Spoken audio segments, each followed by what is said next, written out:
Hello everyone and welcome back. I'm Yolanda and this is the People's Talk. Last video I posted on depression and mental illness. The link will be below that you can look at that you can click on in order to look at the last video that I posted. Well, I did speak upon depression, of course, and mental illness, like I said, but for a touch of a recap, I was talking about how I thought that medication is important, and I still believe that medication is important. I do want to speak a touch on depression that does not require medication, but there are some forms of depression and mental illness that of course require it, like if you have your bipolar depression, if you're schizophrenia,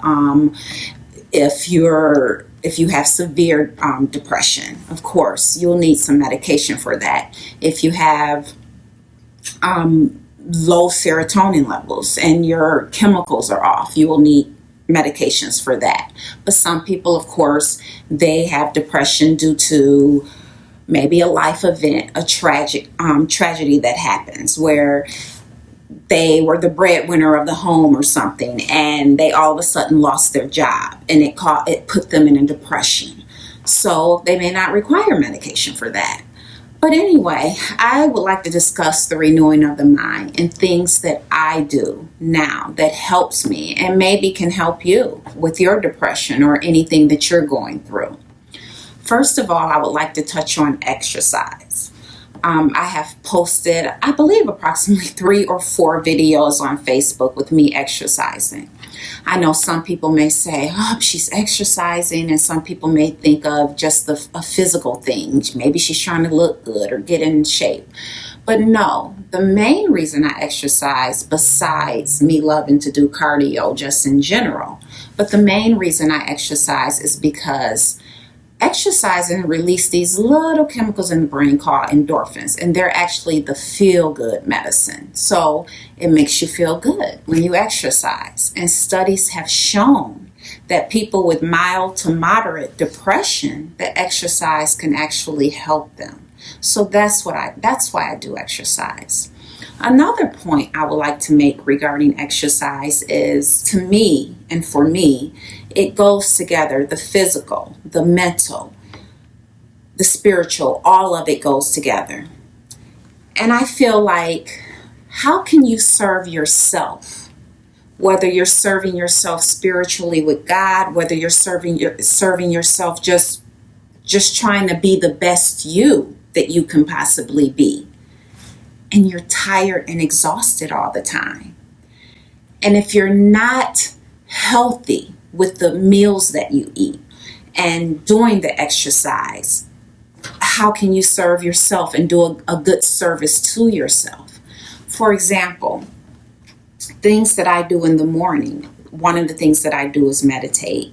One of the things that I do is I have a gratitude journal, and I write my gratitude things down, things that I am grateful for. Of course, for me, I pray. Maybe for someone else, they don't pray. However you do it. But if my energy is so low because I ate wrong the day before or the night before, then how can I get up the next morning to try to be a better me? Try to help my mind or help my energy throughout the day. One thing that I know is that how you start your day is very important to how you end your day. So I have to serve myself. I have to read in the morning. I have to pray in the morning. And like I said, to each their own. Some people may not do that. Serving yourself may be a different way. But like I said, if you're not together physically, how can you be together spiritually, emotionally, or any other way? So for me, I find that helps me when I'm exercising, when I'm meditating, when I'm doing just things of those natures. Another thing you can do is meditate. I meditate every morning. I meditate. Sometimes I just sit there and I'll just be still. And with meditation, sometimes it's hard to clear your mind because things are just constantly running through your mind. What I like to do is just sit there, and there's something called mind noting. And what that is when you're in the process of meditating and you start having these things just entering your mind all at once, because sometimes we just can't control what comes in our mind. Just let it come and glide on by. Do not try to force it out. Just let it come. Accept what is being told to you in your mind and let it go. Because the point of meditation, some people, of course, use it for spiritual reasons. I use it for both, where they say meditation is listening for God to talk to you. But some people use meditation just to try to have control of their thoughts, because we know the thoughts is what gets us in the place that we are now. It can get us in the negative points and the negative spots that we are in now. So meditation is really good to help teach you mind control and thought control, so you can try to be more in control of your mind and it not be control of you. Because when it's in control of you, that's when it takes you under and you start having the negative thoughts come into play.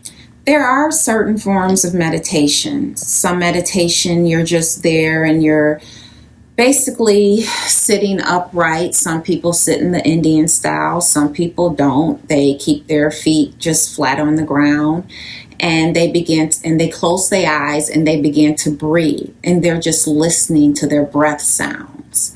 Sort of like this. I'll give you an example.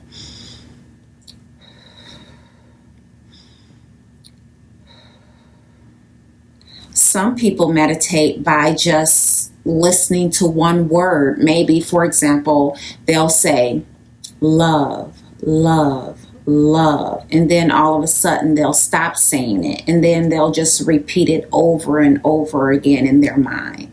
So there's different forms of meditation. You can definitely go on Google and just type up meditation in order to read about it. Like I said, meditation definitely helps me. It definitely works for me. And when I start my day off meditating, it just has my whole day going by pretty good. You know, food also plays a big part in mental illness that a lot of people is not aware of. Did you know certain foods play a role in the cause of mental disorders or make symptoms worse for a mental disorder? So basically, your brain diet should follow something like a heart diet. You should eat plant-based foods. You should eat your fresh fruits, your vegetables, whole grains. Studies have shown that a good eating plan may also help prevent and treat depression. So, like I said, it's a really big part in your mental stability also. And also like taking your omega-3 vitamins, right? Omega-3s improves your thinking, memory, and they're saying now that omega-3 helps with your mood. So like I said, it definitely how you eat definitely plays a big part in your mental health. It is just as important as anything else. Also, lack of healthy foods create a lack of energy. You just won't have any energy. And how can you go on about your day? How can you be in a good mood if you just don't have the energy? Because usually when I don't have the energy, I don't want to be bothered. Okay, so today we talked about the importance of exercising. We talked about meditation. We talked about the importance of eating right and how that plays a huge part in your mental health. So like I said, just try these things. Just see if they work for you. I'm hoping they do. They definitely work for me. Also, what helped me out on my journey with this mental battle that I was having, was a book that I read. This book is by Neil T. Anderson, and it's called Victory Over the Darkness. And I mean, this book helped me out tremendously. It just helped me with the whole refreshing and renewing of the mind. Another person that actually helped me out was KRS-One. He has a speech on, it's called the 5 Dimensions. I listened to that and it literally just, put it this way, he helped change my mindset a whole lot too. I looked at a whole lot of things a lot different after listening to that speech. And he has other things too that you can listen to on YouTube. So again, like I say, this book helped me. Listening to KRS-One on 5 Dimensions, exercising, eating healthy, meditation, it all coincides. It helped me, and I hope that it helps you through your journey.